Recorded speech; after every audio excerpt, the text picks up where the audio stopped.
Mirë po, është lëvizja vetëvendosje i vetmi subjekt që prej themelimit vetë, vazhdimisht në secilën palë zgjedhja është rritë.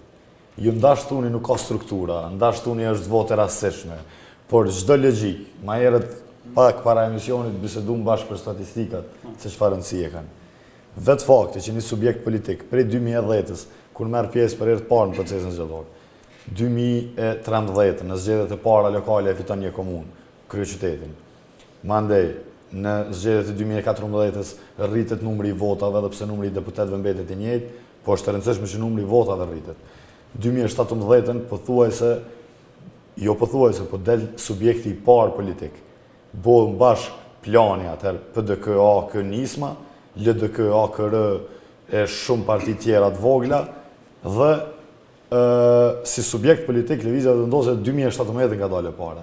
2019 ka qenë njësoj, i fiton zgjedhjet prapë kundrejt LDK-s. 2021 ka qenë u bë e pamundshmja që u thonte në studio televizive nga krejt partit politike. Mirë po është rritje. Ka pas PDK që u rrit LDK, mas 5 vite qeverisje ishim prapë një proces